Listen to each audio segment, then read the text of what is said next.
wabarakatuh. Saya Elda Febriani dari Program Studi Pendidikan Guru Sekolah Dasar tingkat 2 semester 4A Universitas Muhammadiyah Tasikmalaya.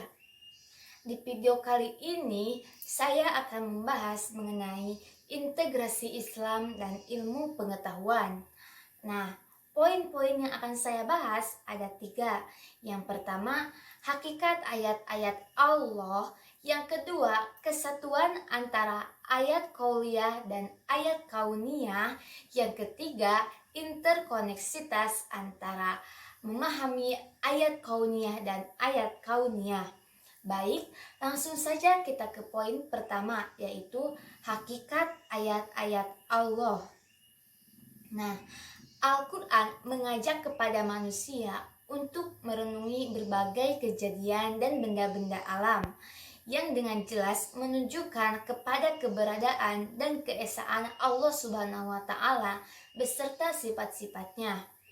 Allah berfirman di dalam Al-Quran surah Al-Ghasyiyah, Bismillahirrahmanirrahim, afala yang duruna ilal ibili kayfa khuliqat wa ila sama'i kayfa rufi'at wa ilal jibali kayfa nusibat wa ilal ardi kayfa sutihat. Nah, berdasarkan ayat yang tadi, sebenarnya inilah yang dilakukan oleh para pengembang ipteks pada umumnya, yaitu melakukan observasi dengan penuh perhatian untuk dapat jawaban dari pertanyaan bagaimana proses itu terjadi.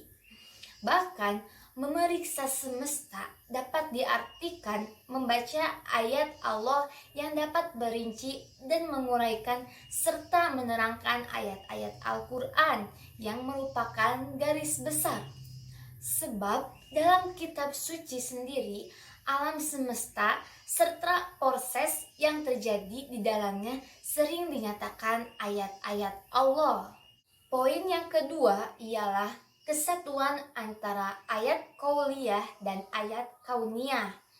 Nah, Allah Subhanahu wa Ta'ala menurunkan ayat-ayatnya melalui 2 jalur formal, yaitu ayat qauliyah dan jalur non formal, yaitu ayat kauniyah. Nah, ayat qauliyah adalah ayat-ayat Allah atau kalam Allah yang diturunkan secara formal kepada Nabi kita semua, yaitu Nabi Muhammad SAW. Sedangkan ayat kauniyah adalah fenomena alam yang jalurnya tidak normal dan manusia mengeksplorasi sendiri. Ayat-ayat qauliyah mengisyaratkan kepada manusia untuk mencari ilmu semesta. Oleh sebab itu, manusia harus berusaha membacanya, mempelajari, menyelidiki, dan menemukannya untuk kemudian mengambil kesimpulan dari ayat kauniyah dan ayat qauliyah. Nah, poin ketiga atau poin terakhir yaitu interkoneksitas dalam memahami ayat kauniyah dan ayat kauniyah.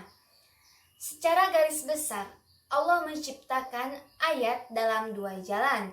Keduanya saling menegaskan dan saling terkait satu sama lain. Hal ini membuktikan bahwa kemampuan manusia untuk memahami keduanya adalah keniscayaan. Allah tidak hanya memberikan perintah untuk sekedar memahami ayat-ayat berupa qauliyah, tetapi juga melihat fenomena alam ini. Dengan begitu, interkoneksitas antara ayat qauliyah dan ayat kauniyah itu memberikan isyarat global tentang fenomena ipteks untuk membantu melaksanakan dan mencocokkan terhadap ayat kauniyah. Nah, jadi kesimpulan dari materi yang telah saya bahas yaitu kita harus seimbang antara ayat qauliyah dan ayat kauniyah karena mereka ayat-ayat ini saling bergantungan dan saling keterkaitan. Terima kasih. Mungkin itu yang dapat saya sampaikan. Semoga bermanfaat. Assalamualaikum warahmatullahi wabarakatuh. Read my pen.